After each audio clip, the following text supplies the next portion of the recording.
Hey guys, it's John with Forced to Reset. I told you I'd give you a little information on these Glock FRTs.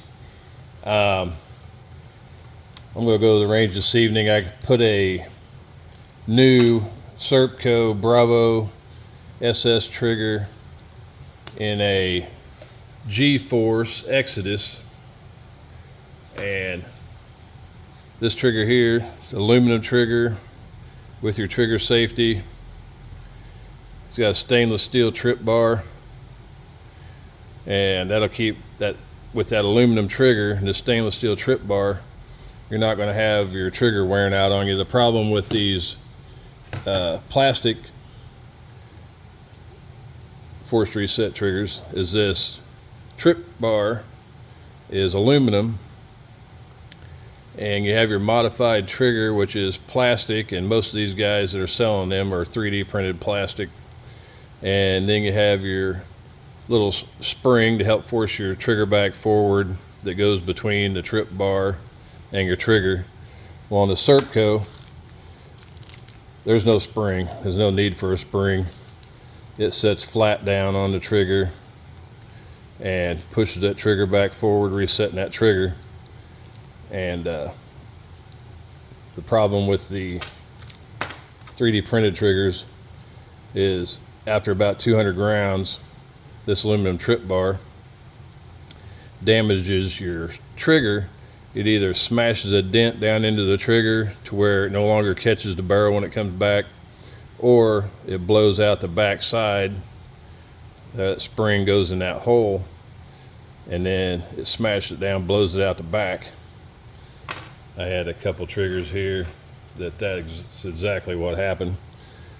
This one here, if I can get it up there close, you can see that there's a square in that where that trip bar has smashed a square down inside that plastic trigger. And this one here, like I was saying, it blew the back of it out and forced that down low enough to where the barrel wouldn't catch it when it came across.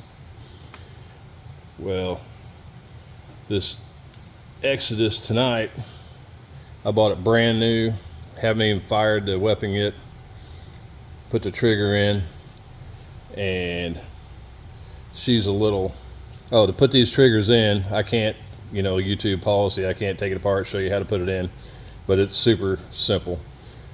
Knock them two pins out, this pin back here, take your trigger assembly out, knock your pin out for your regular trigger, take it off, put on your new trigger, drop it back in, put your trip bar back in, and your spring, put the pins back in, put it back together, you're done. But what you got to remember is on the connector, there's a little tab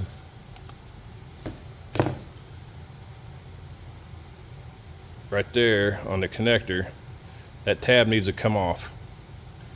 It needs to come off flush with the connector, and then trim it down, polish it up to where nothing's going to grab, because you can put the force reset trigger in, put everything in there perfect, and go out to run it. If this little piece here isn't taken off that connector, it won't run. But I did that the first time I went to the range with one. Went down there, fired beautiful in semi, but when I went to force reset semi, wouldn't run. And I came back, done a little more research, took this off, took it back to the range, ran beautiful. But tonight, the G-Force is a little snug. When I pull the trigger with that Serpco in there, it pushes up on the barrel, and so you let off the trigger and it goes forward. I mean, it's resetting every time, no problem, but hold back on that trigger and pull it back, and it's sticking until I let off the trigger. But I think after I run 50 to 100 rounds through it, everything will break loose. And you got to keep them lubed up. This Glock 17, it's already had several hundred rounds run through it on forced reset. But I take and put a little dab of grease down here on the trip bar, a little bit here on the slides, a little bit back here on the disconnect, and then inside your slide here,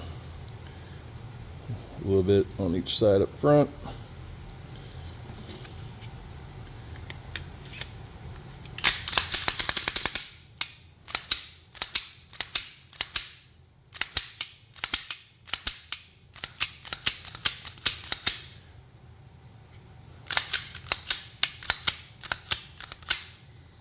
Beautiful. Fires on reset every time. My problem child's been my Glock 40, but that's been my fault, because in that trigger, the first trigger I put in it ran great till it beat that dent down inside there, and then it quit. And I ran it without a spring, because you don't have to have that spring.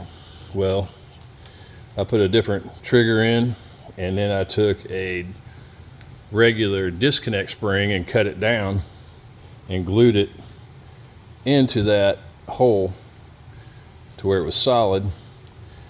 And what I've done is left the spring literally too long and try to run it, and it'll hang up, and I'll take it apart, trim the spring down just one coil at a time until you get it perfect. And then it shouldn't blow that back out anymore, seeing I have an epoxy in there. But long story short, tonight, she's perfect. She's not hanging up. So when I go out there tonight, she ought to run. But anyway, any other questions, just give me a holler. But I'm excited about these Serpco triggers, because with that stainless steel trip bar and a polished aluminum trigger, it should be golden. It shouldn't be any kind of having to replace the triggers or any of that kind of crap. It ought to be good to go. They're a little more expensive, but you know, to have a permanent fix, that's the way I go.